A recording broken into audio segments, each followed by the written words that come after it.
Pandian story இன்னைக்கு எபிசோட்ல சரவணன் வேலை முடிஞ்சதும் நேராக மளிகை கடைக்கு போயிட்டாரு. அவரை பார்த்ததும் பாண்டியன் கேட்குறாரு, என்னடா இங்கே வந்துட்டேன்னு. இல்லைப்பா, வேலை முடிஞ்சிருச்சு, அதான் எல்லாரும் ஒன்றா வீட்டுக்கு போகலான்னு சொல்லிட்டு இங்கே வந்தேன் அப்படின்றாரு. என்னடா ஆச்சுன்னு கேட்டதுக்கு, எனக்கு ஒரே டென்ஷனாக இருக்குப்பா. குமார் எப்படி நம்ம வீட்டில் இருக்க பிள்ளைங்களை கடத்திட்டு போகலாம், எனக்கு அதை நினச்சாலே கோவமாக வருது. அவனை சும்மா விடக்கூடாது, ஏதாவது பண்ணணும் அப்படின்னு சரவணன் சொல்கிறாரு. செந்திலும் சரவணனை மாதிரியே பேசுகிறாரு. அதுக்கு பழனிவேல் உடனே, இல்லை எங்கள் அண்ணனுக்கும் இதுக்கும் சம்மந்தம் இருக்காது, கண்டிப்பாக குமாராக தான் செஞ்சுருக்கணும். என் சின்ன அண்ணனாவது இந்த மாதிரி செய்யலான்னு யோசிச்சிருப்பாரு, ஆனால் என் பெரிய அண்ணன் யோசிக்க கூட மாட்டாருடா, அதனால் தப்பாக புரிஞ்சுக்கிட்டு ஏதாவது பண்ணாதீங்கடான்னு சொல்கிறாரு. அதுக்கு பாண்டியனும், ஆமாம் நானும் ரொம்ப வருஷமாக அவங்ககிட்ட வேலை பார்த்துருக்கேன், பழனி சொல்கிறதும் கரெக்டாக தான் இருக்குது, அதனால் நம்ம அவசரப்பட்டு எதுவும் பண்ண வேண்டாம்.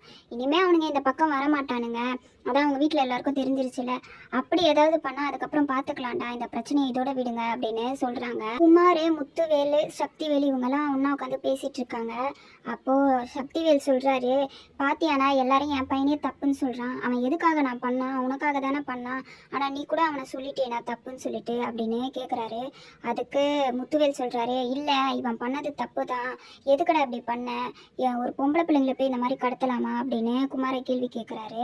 பத்தாததுக்கு உன்னை பற்றி நான் நிறைய கேள்விப்பட்டிருக்கேன்டா, ஏதோ ரவுடி பசங்களோட நீ சுற்றியாமே, அந்த மாதிரிலாம் செய்கிற வேலை வச்சுக்காத, ஒழுங்காக நல்ல பிள்ளையா இரு, எதிர் வீட்டிலால நமக்கு நிறைய அவமானம் நடந்திருக்குதான், ஆனாலும் இந்த மாதிரி வேலைலாம் நம்ம செய்யக்கூடாது அப்படின்னு முத்துவேல் சொல்லிட்டு போயிடுறாரு. ஃபோன் வந்ததும் அவர் பேசிகிட்டே போயிடுறாரு. உடனே சக்திவேல் குமார் கிட்ட சொல்கிறாரு, பாத்தியாடா என்ன இருந்தாலும் அவர் பொண்ணுன்னதும் விட்டு கொடுக்க முடியல, தான் ஆடலைனாலும் தான் சதா ஆடுன்னு சொல்லுவாங்களடா, அதுக்கேற்ற மாதிரி தான் இங்கே நடக்குது பாரு, அவர் பொண்ணுக்கு சப்போர்ட் பண்ணி தான் பேசுகிறாரு. பொண்ணு வீட்டுக்காரங்கன்னா வந்துட்டு போயிட்டாங்க மாப்பிள்ளை பார்க்காம, உன்னை வேற இவர் அடிச்சாரு, ஆனால் அதில் ஏதாவது கொஞ்சமாக அது வருத்தப்படுவாருன்னு பார்த்தாக்கா இப்போவும் அதே மாதிரி தான்டா பேசிகிட்டு இருக்காரு அப்படின்னு முத்துவேல் பற்றி சக்திவேல் குமார் கிட்ட சொல்லிட்டு இருக்காரு. மணி 12 போகுதுன்னு சொல்லிட்டு சரவணனை போய் தங்கமயில் எழுப்புறாங்க. மாமாக்கு இன்னைக்கு பிறந்த நாள், நம்ம விஷ் பண்ணணும் 12 மணிக்கு அப்படின்னு சொல்கிறாங்க. அதெல்லாம் பண்ண முடியாது மயில், அவர் திட்டுவார் அப்படின்னு சொன்னோன்னே அதெல்லாம் முடியாதுன்னு கூட்டிகிட்டு போகிறாங்க. வீட்டில் இருக்க எல்லாரையும் எழுப்பிட்டு வராங்க. தங்கமயிலும் அத்தை மீனா எல்லாரையும் எழுப்புறாங்க. எழுப்பிட்டு வந்து பேசுகிறாங்க, இந்த மாதிரி மாமாவுக்கு விஷ் பண்ணலான்னு. அதுக்கு கோமதி சொல்கிறாங்க, யார் மாமாவை எழுந்திருப்பாரு, அவர் என்ன நடந்தாலும் எழுந்திருக்க மாட்டார், நீங்கள் முடிஞ்சால் எழுப்புங்க அப்படின்னு சொல்கிறாங்க. அதுக்கு கதிர் சொல்கிறாரு, அன்றைக்கி நான் லேட்டாக வந்தப்போ எழுந்தார்ல அப்படின்னுட்டு. ஆமாம், அவருக்கு எதனா பிரச்சனை ஏதாவது விஷயம் நான் மட்டும்தான் எழுந்திருப்பாரே தவிர அவரை எழுப்புறது ரொம்ப கஷ்டம்னு சொல்கிறாங்க.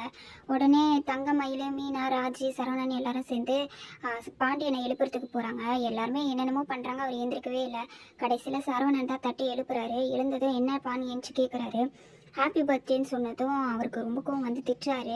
இப்போ அவங்களுக்குலாம் வேறு வேலையே இல்லையா, நைட்டில் கண்ணு முழிச்சிட்டு இருந்தால் உடம்புல நிறைய நோய் வரும்னு சொல்லுவாங்க, எதுக்குப்பா இப்படி பண்ணிக்கிட்டு இருக்கீங்க, பிறந்த நாள் கொண்டாடுறேன்னு சொல்லிட்டு போய் படுத்து தூங்குப்பா அப்படின்னு சொல்லிட்டு திட்டி அனுப்பிச்சிடுறாரு. உடனே வெளியில் இருக்க கோமதி, பழனிசாமி எல்லாரும் சிரிக்கிறாங்க. இதை தான் நான் சொன்னேன்ல, பெரியவங்க சொன்னால் கேட்கணும், அதை விட்டுட்டு நீங்கள் பாட்டு போய் உள்ளே விஷ் பண்ணுறேன் எழுப்பி திட்டு வாங்கிக்கிட்டீங்களா அப்படின்றாங்க. காலையில் விடிஞ்சிருது. கோமதி பாண்டியனுக்கு பிறந்த நாள்னு ஸ்பெஷலாக பூஜைலாம் பண்ணுறாங்க. அப்போது மீனா, ராஜி, தங்கமயில் பேசிகிட்டு இருக்கிறத பார்த்துட்டு, நீங்கள் என்ன தான் கூடி கூடி பேசினாலும் அவர் இன்னைக்கு வந்து பிறந்த நாள் கொண்டாட மாட்டார் அப்படின்னு சொல்லிடுறாங்க. அதுக்கு தங்கமயில், நாங்கள் எப்படி கொண்டாடுறோம் பாருங்கன்னு சொல்லிட்டு அரசியை போய் மாமா குளிச்சுட்டு வரும்போது எங்களுக்கு வந்து சொல்லுன்னு சொல்லிட்டு அனுப்பிச்சி விடுறாங்க. எல்லாரும் ரெடி ஆகும்போது அரசியும் வந்து சொல்கிறாங்க, அப்பா குளிச்சிட்டாரு, வீட்டுக்குள்ளே தான் வரப்போகிறாரு அப்படின்னு சொன்னதும் எல்லாரும் ரெடியாக இருக்காங்க. அவர் வீட்டுக்குள்ளே வந்ததும் எல்லாரும் சந்தோஷமாக அவருக்கு விஷ் பண்ணுறாங்க.